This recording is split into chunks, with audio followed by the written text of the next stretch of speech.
بسم اللہ الرحمن الرحیم۔ محترم ناظرین، قرآن حکیم میں یہ دل آویز اور مفید قصہ پڑھیے۔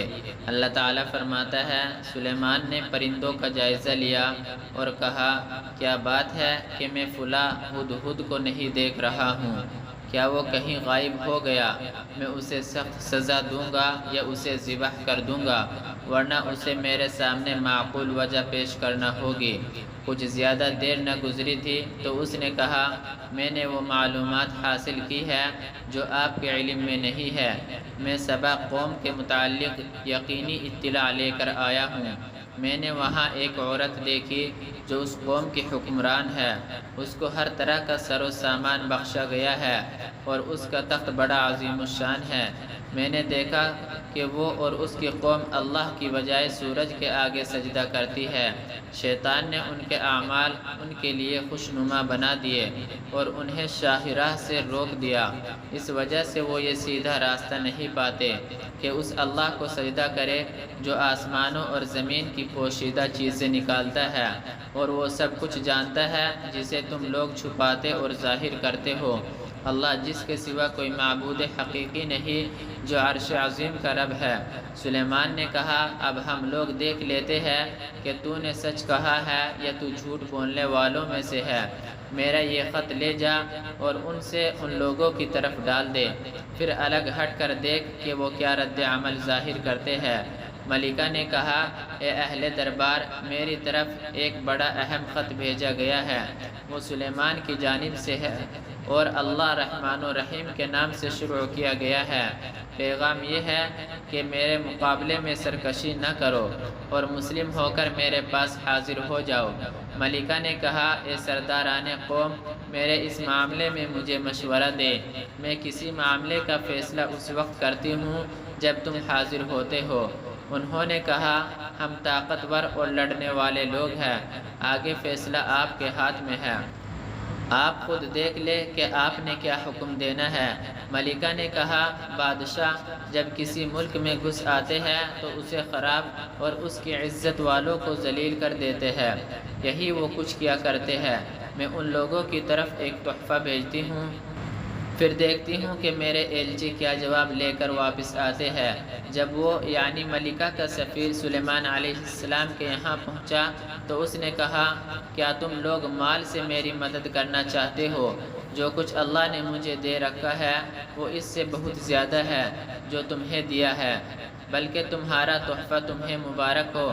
اے سفیر، واپس جا اپنے بھیجنے والوں کی طرف، ہم ان پر ایسے لشکر لے کر آئیں گے جن کا مقابلہ وہ نہ کر سکیں گے، اور ہم انہیں ایسی ذلت کے ساتھ وہاں سے نکالیں گے کہ وہ خوار ہو کر رہ جائیں گے۔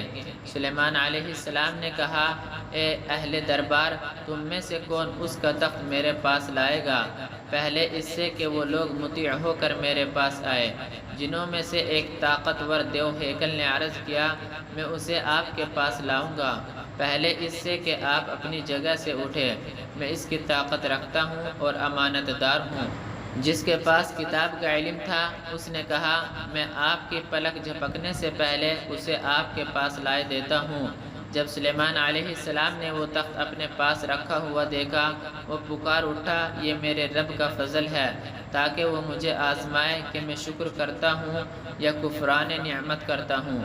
جو کوئی شکر کرتا ہے اس کا شکر اس کے اپنے ہی لیے مفید ہے، ورنہ کوئی ناشکری کرے تو میرا رب بے نیاز اور اپنی ذات میں آپ بزرگ ہے۔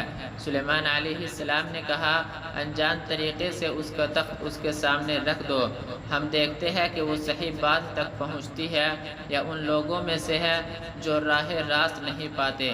ملکہ جب آئی اس سے کہا گیا، تیرا تخت ایسا ہی ہے۔ وہ کہنے لگی، یہ تو گویا وہی ہے، ہم تو پہلے ہی جان گئے تھے اور ہم نے سر اطاعت جھکا دیا تھا۔ اس کو ایمان لانے سے جس چیز نے روک رکھا تھا وہ ان معبودوں کی عبادت تھی جنہیں وہ اللہ کے سوا پوجتی تھی، کیونکہ وہ ایک کافر قوم سے تھی۔ اس ملکہ سے کہا گیا کہ محل میں داخل ہو۔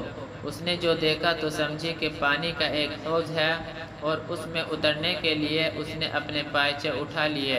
سلیمان علیہ السلام نے کہا کہ یہ شیشے کا چکنا و چمکدار محل ہے، اس پر وہ پکار اٹھی، اے میرے رب، میں اپنی جان پر بڑا ظلم کرتی رہی، میرے رب، میں نے سلیمان علیہ السلام کے ساتھ اللہ رب العالمین کی اطاعت قبول کر لی۔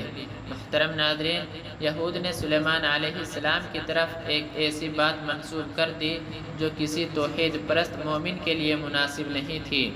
جس کا سینہ اللہ تعالیٰ نے ایمان کے لیے کھول دیا ہو، چہ جائے کہ نبی رسول جس کو اللہ تعالیٰ نے حکمت عطا کی ہو، اسے نبوت سے عزت بخشی ہو اور خلافت سے سرفراز کیا ہو، انہوں نے آپ کی طرف جادو، کفر، شرک کے لیے مداحنت اور توحید کے معاملے میں بیویوں کے سبب اضطراب و بے چینی کی نسبت کر دی۔ اللہ تعالیٰ نے آپ کو تمام الزامات سے بری کر دیا اور ارشاد فرمایا، سلیمان علیہ السلام نے کفر کا ارتکاب نہیں کیا بلکہ شیاطین نے کفر کیا، وہ لوگوں کو جادو کی تعلیم دیتے ہیں۔ اور اللہ تعالیٰ نے فرمایا، ہم نے داؤد کو سلیمان عطا کیا، وہ ایک اچھا بندہ اور بہت ہی اللہ تعالیٰ کی طرف رجوع کرنے والا تھا۔ اور یہ بھی ارشاد فرمایا، بے شک اس کا ہمارے یہاں بڑا مرتبہ اور بہترین ٹھکانہ ہے۔ یہ اللہ کے نبی سلیمان علیہ السلام ہے۔ آپ حضرات نے دعوت اللہ اور توحید کے بارے میں ان کے نقطہ نگاہ کو دیکھ لیا، نیز ان کی حکمت، دانائی، سوجھ بوجھ اور دین و عقیدے کے بارے میں ان کی غیرت و خودداری بھی ملاحظہ کر لی ہے۔